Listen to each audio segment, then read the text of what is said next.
guest today is someone I like to call the heartbeat of Full House. He is the man who made a pivot in a pitch room and ended up creating one of the most iconic family sitcoms of all time. And we are eternally grateful to him for bringing together our Full House family. Please welcome the one and only Mr. Jeff Franklin to the show. Woo! Woohoo! How long do I have to do this? How long does it last?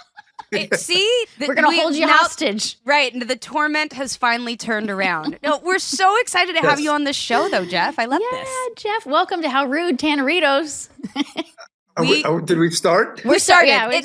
Yeah, We just like to jump right in and run with it. It's a big adrenaline rush. It's like, you're on action. Wow. You guys don't mess around. We don't mess around. But Jeff, the last time we saw you, I think, was in Tampa in September for 90s Con. Is that the last time the three of us were together? I think so, I yes. think so, yeah. I think so. And that was September. That was your first fan convention. First and probably last, yes. I have great pictures of mobs of people in front of everyone else's table. And then my area is it's like a desert, tumbleweed going through. It was pretty funny.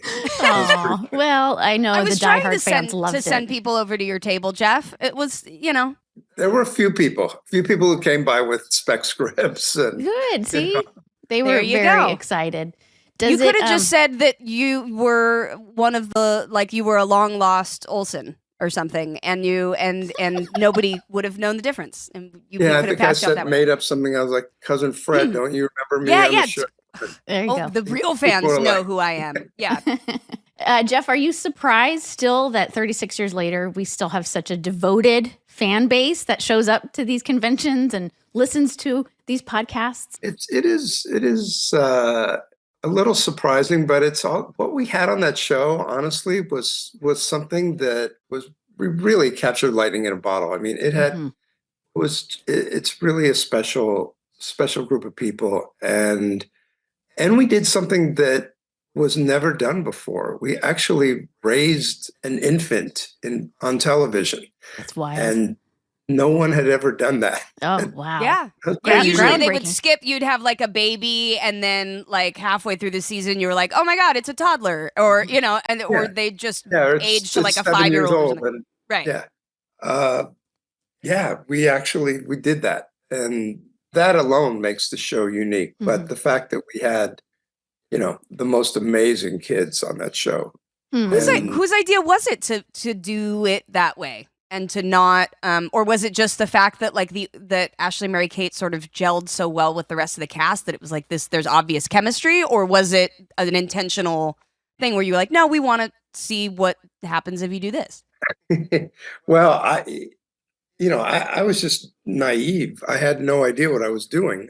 Now there's. I think it'd be good if there's 3 kids, but even better if I only have to write dialogue for 2 of them. Hey, there you go. That's smart. Oh, yeah.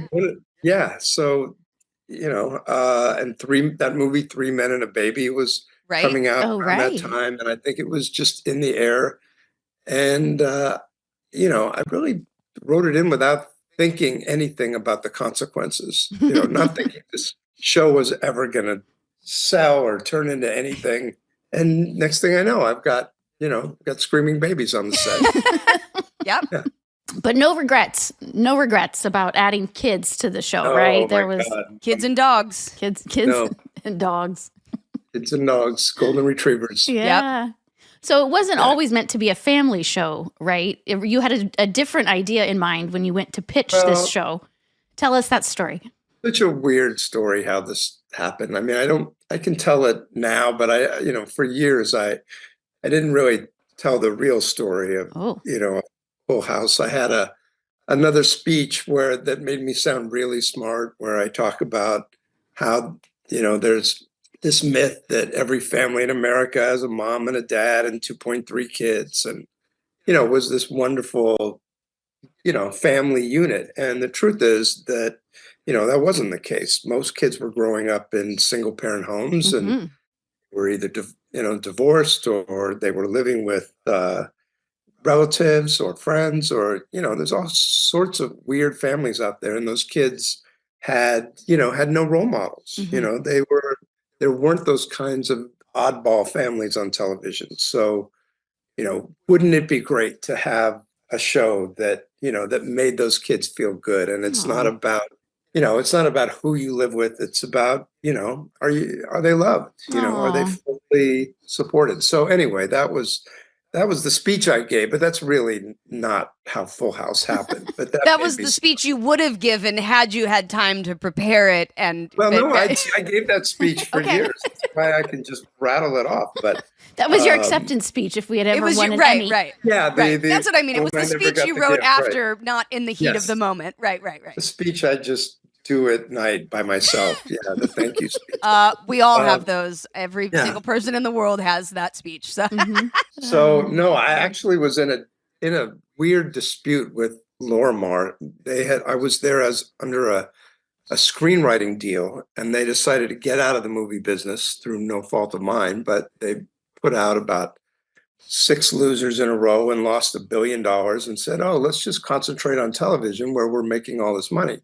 So I had a deal with them, and they didn't want to pay me. They just wanted me to go work on the TV side, and I said, "No, I'm not a sitcom guy anymore. I'm a movie guy. I just had a couple movies come out."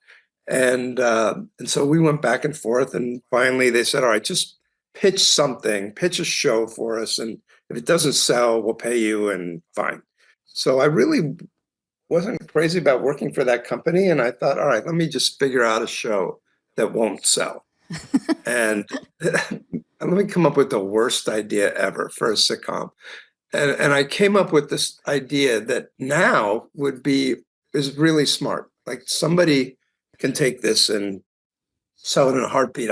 Came up with this thing, House of Comics, and wouldn't it be fun to find 3 up and coming young guys and put them in a house together and let them play themselves? And this is 1986, where there's no shows like that. Nothing like that exists now. Everybody's a star, and they can make a show about anyone, and reality is everywhere. Mm-hmm. But back then that didn't exist. So I had a meeting with Lorimar, and they're like, "Okay, what do you want to pitch?" I said, "Well, it's about 3 guys who we're going to cast, and they're going to live in a house, and they're going to try to make it as stand-up comics." "Okay, well, who are the characters?" I'm like, "I don't know. Whoever we cast." Like, "Well, what are the stories?" "I don't know. Whatever's going on in their lives." "So that's all you got?" I'm like, "Yeah."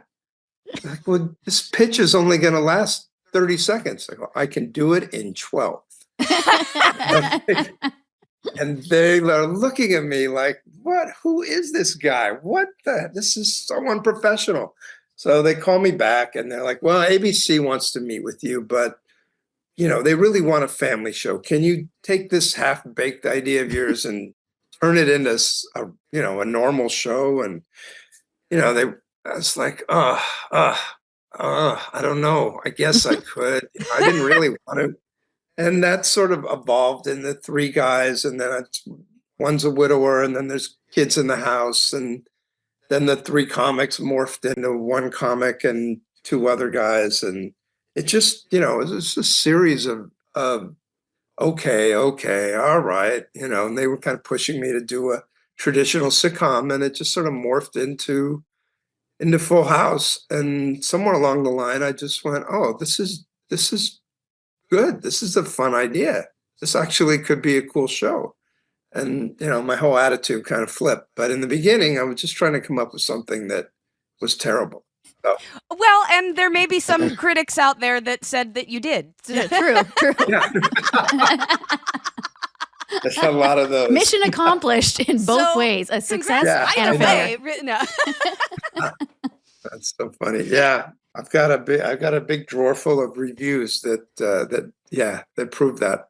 and you also have a lovely house full of proof. So Yes. Every day. one drawer of reviews, a whole hill worth of proof. Yep. Well, Yep. somebody was nice enough to give me some money at the end of the day. Look, you know what? You really and I hear this all the time from fans, though. Like, you created a show that raised like a generation of kids Mm-hmm. of people, and and now has done it all over the world. I mean, going to Japan was that was shocking. It was incredible. Was that what was that like for you to realize, like, I mean, I know for us it was like, oh my God, like going to another country was mind-blowing. But like, as the person who sort of has shepherded this whole thing, like when you see it go out into the world like that, like I can't imagine what that feels like to sort of have that effect. Every now and then I would have a little hint, like I'd be in France in some little small town, and I'd go into some cafe and I'd give them my credit card, and suddenly somebody would be like, not Jeff Franklin from Full House, whatever. Oh, wow. And, in the middle of nowhere, I'm getting free food and people are taking pictures. And, that was just like, what? How is this possible?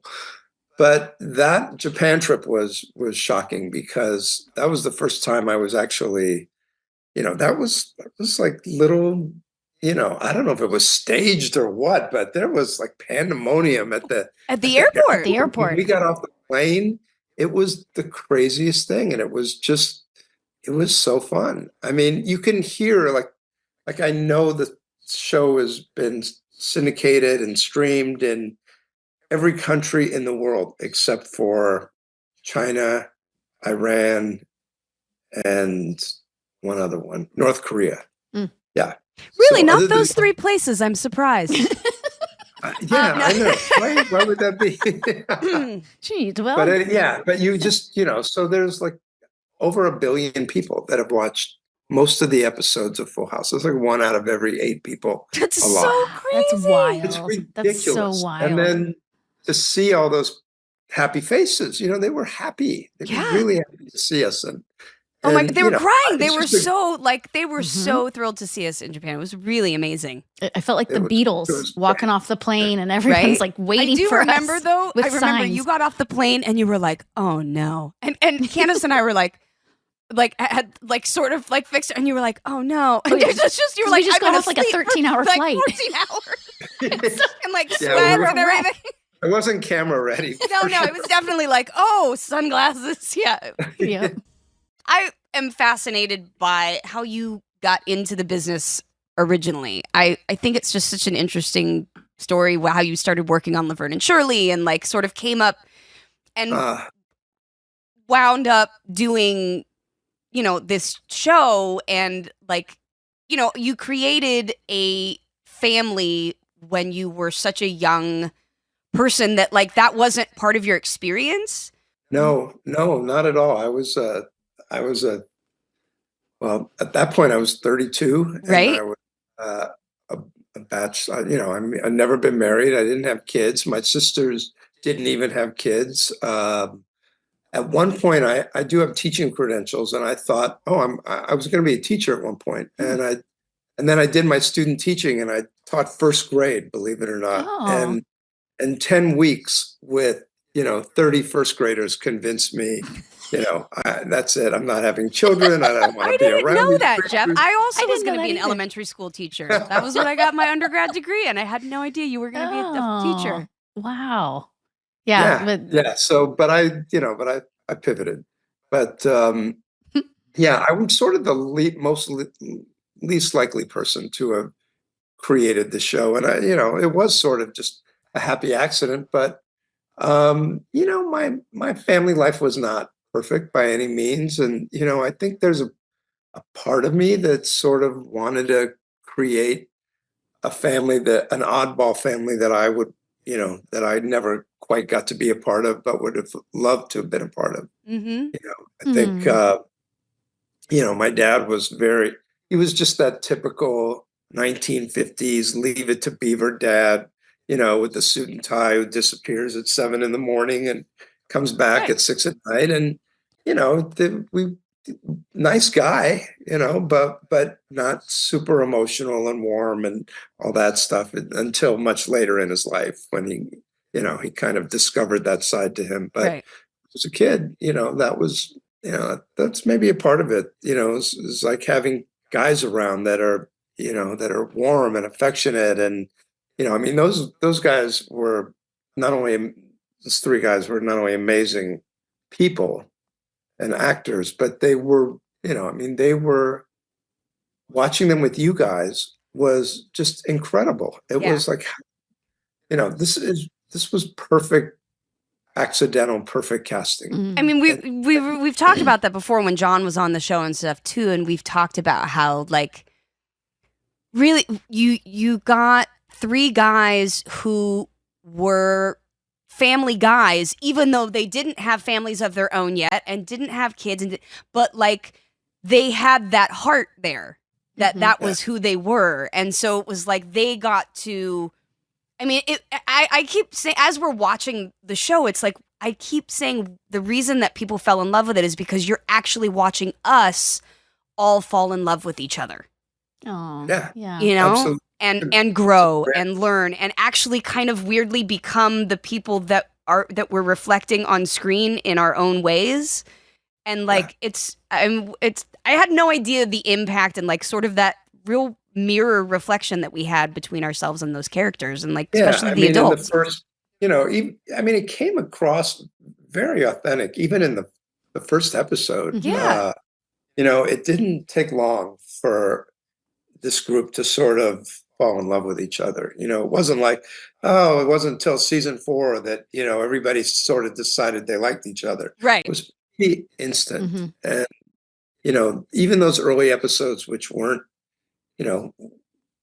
great compared to, when we sort of figured out the show. So those early ones were a little rough. Sea Cruise. I was going to say, I was like, are we talking about episode 3 Sea Cruise? Do you remember Sea Cruise, where the three guys go on a fishing boat to fish and That's have a guy? Worst. That is the single worst episode. So we have it on record now that you think it's the worst too. I think it's the worst. It's definitely the worst show that I was a part of. That's all I'm going to say. Okay. The running joke is that my mom had always been like, that third episode just was so out of pocket. It just seems so. So that was like the running joke when we watched that one. I was like, this is Janice Sweeten's worst episode. And now I can tell, be like, guess what? Jeff also agrees. No contest. It was some kind of Full House fever dream. There were a lot of those, but that was the first. Yeah, okay, and I can't argue with that either. But that was painful to rewatch. Yeah. You know what though? I having never watched the show. You never watched the show? What do you mean? When I was a kid, I never watched. I mean, I watched I'd seen the pilot. I'd seen bits and pieces of scenes that I was in and stuff, but I never watched the show. I watched a few episodes, but not definitely. Yeah, it's not just me. The whole collection. Blame her too. But it wasn't that I wasn't proud of it. It was I was a kid and I was like, yeah, I did that already. I don't I know I don't need to worry about it. And I'm not a big TV watcher. Well, and being a child actor That's why too. That must have been why I never heard from you saying, why did you use take 2 instead of take 3? That's exactly. Yes. Now I've got notes. I'm going back and I have some thoughts. Oh, we have pages and pages of notes now. Yeah, I've got thoughts. But as child actors too, we've spent so much time on the set, having a full-time job and being in school full-time, that by the time the weekends came around, we didn't want to watch the show. We wanted to go hang out with our friends. Yeah. So it was, we had no reason to watch it until now. I actually love that because, if you watch yourself, you start to critique yourself and start getting in your head. And I can do that without watching myself. I'm actually pretty good at just being like, this is terrible as it's going on. But no, it's true. And I think as a kid, it was just more, I enjoyed it. I loved it. It was fun. I didn't feel the need to watch it back.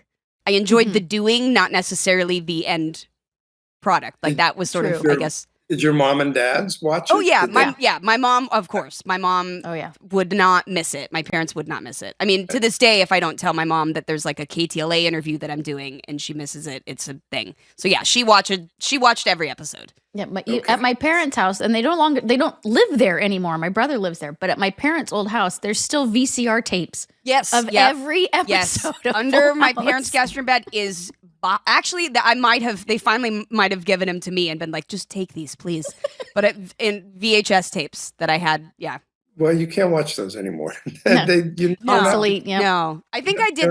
I had them transferred to DVD somewhere around 20 years ago. So yeah, at least those might hold up a little longer. But before you could just buy them, at like Best Buy. Yeah. So Jeff, is it true that Jodie is the only cast member to not audition for Full House? No. Oh, okay. What's the truth then? No. There's two of them. Oh, okay. Jodie for sure. Jodie for sure. Okay. Because I stumbled onto that a tape of her from Valerie. And that was your first job, right? That was the first. It was my first TV job. I had done commercials up until that point, but that was my first like TV job. Yeah. Yeah, and it just, I mean, that was one of the happiest days of my life. Like, oh my God, who is this girl? This is she's Shirley Temple reincarnated, but Shirley Temple's still alive. So how is this possible? It was Jodie, there's nobody I've ever experienced that was so, at that age that was Thank you. Could not only just light up the screen, but you were so on top of everything. It was crazy. It was, your life was upside down, like to have it together so much at age 4. And now look at you, really. Yeah, right. It's true. What happened? Yeah. It was just, well, you can only hold it together for so long. No.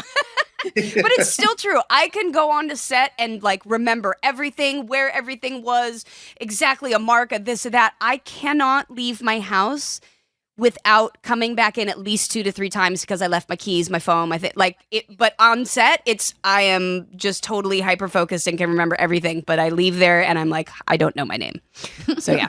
So some things haven't changed. I had this vision after I saw the tape. I'm like, okay, let's offer her the part. And I got nervous. I had this vision of you, at 4 years old, sitting behind a big desk, smoking a cigar, reading the script. I mean, I was. Yeah. Started early. Act 2 is a little weak. I don't think. I mean, I was the baby from Roger Rabbit. This is not working for me. The things you could do at age 5, there was a show, I don't know if you remember it, really early on where everybody had chicken pox, and you were trying to sneak out of the house. Yes. Yes. In the coat. And we wrote this. It was like a half-page monologue for a 5-year-old with all these twists and turns in it, where you're trying to act like you're not Stephanie, and I'm just sneaking out of the house, and then the whole thing unwinds, and you see. You just fall apart and the truth comes out. I mean, it's a whole, it's a major piece of acting. And it's the best scene. Like the first day of rehearsal, you're off book and had it. And it was, I've never seen anything like it. Anyway, yes, Jodie didn't audition. And then John Stamos did not audition. Oh, okay. Oh, that's why he was so pissed. No, I'm just kidding. Yeah, we just offered him the part, and then we had a lunch together. Oh, okay. And I'm sure you guys read John's book, by the way, which is phenomenal. Yes, so great. Yeah. We had him on like the week after it came out, I think, and he was talking about it, and we were just I was so proud of his journey and his writing. It was amazing. Yeah, it's just mind blowing how good it is. I'm trying to write a book, and now I'm totally discouraged after reading John's book. Oh, it's no, come on. Don't. It's like that. It's like, wow, that's... No. But you're an actual writer, so like you have the skill and the talent. John's was great. I no doubt about that, but you've been writing your whole life. And so I think it's going to be fabulous. You can absolutely do this. We'll be the first in line to buy it. Yeah. And get it autographed and read it and give it a there'll be no free ones. There'll be no free ones, no. Yeah. Well, not with the lines that FanCon that you got. You know what I mean? Like, have that done a little better. You might be giving out some free books. That's the point. So tell me the John Posey, Bob Saget, because Bob Saget wasn't the original Danny Tanner. Right. So why not? What happened there? Well, that's, all the other roles fell into place beautifully and just couldn't find the right guy for Danny. And I had, when the show was first picked up, I said to our casting directors, I said, I have two names on my list. I want either Paul Reiser, who Oh, a really hot actor at the time. Oh, Like yeah. everybody Paul Reiser's wanted, great. Love, yeah. that would have been a big get at Yeah. that point. Absolutely. And he was thinking about it. He was weighing either Full House or this other show called My Two Dads, which that was the season of single dads. Right. House came out, so there was another show on NBC. That's the one Paul took, and I called. I knew him. I called him up. I'm like, Paul, what are you doing? Like, three dads are better than two. Always. And we got three kids. You only got one, and it was a very, just by numbers alone, we're winning. So yeah. Yep. Like, can't you see this? And it was also kind of an unsavory premise to that show. It was a weird, like, the mother had an was in accident. sleeping with both those guys Ooh. like 13 years ago, Ooh. and so both of them thought they were the dad, and they decided not to find out and just move in together and raise the girl together. So Oh. yeah, it's a weird premise. Well, yeah, and it's also one of those things that now you'd be like, well, just go to CVS and get one of those paternity tests, and we'll solve this in 15 minutes. 23andMe, right? Right? Yeah, Could have done exactly. that Be back like, then, too. Anyway, I mean, and wow, back to technology commercial. existed. Anyway, and the other name was Bob Saget, and I knew Bob from I produced a show called Bosom Buddies, and Bob Saget was the warm-up guy, the audience Right. warm-up guy, and that's how I first met Bob. And because who else can talk for 3 hours? I was gonna say, That's a Bob, perfect Bob job is for him. It's amazing. Once you give him a microphone and there's a brief pause in action, he is gone. Yeah. It was hard to get him to stop talking. I was gonna say, how'd you actually get to shooting when he was doing the warm up? I mean, we would turn the mic off, and then he'd still be yelling. I was gonna say, and he'll still go. He's like, oh, it's not working. Yeah. Oh well, I'll keep going. Right. They couldn't possibly want me to stop talking. But yeah, and I even said to Bob, I go, one of these days, I hope we get to work together. I hope, I would love to create a show someday and have you star in it, and he's like, as long as I still get to do the warm up, I'm pretty good at this. Is that why he always took the mic from Bob Perlow doing our tape night? Yeah. He just wanted to be the warm up guy. It's his dream job. Anyway, so Bob couldn't do it because he was under contract to this CBS morning show, and he was their man on the street guy. He eventually got fired for being Bob. Okay.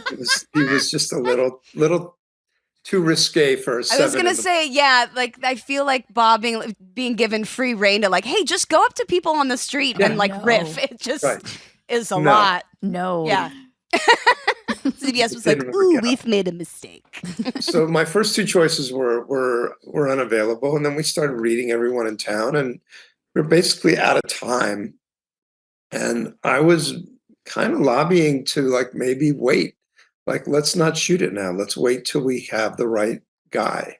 And the studio was very nervous. So like sometimes they just pull the plug and you never get to make it. And so we found this guy, John Posey, who was a dramatic actor. He wasn't, he wasn't a comedian. He hadn't done any comedies.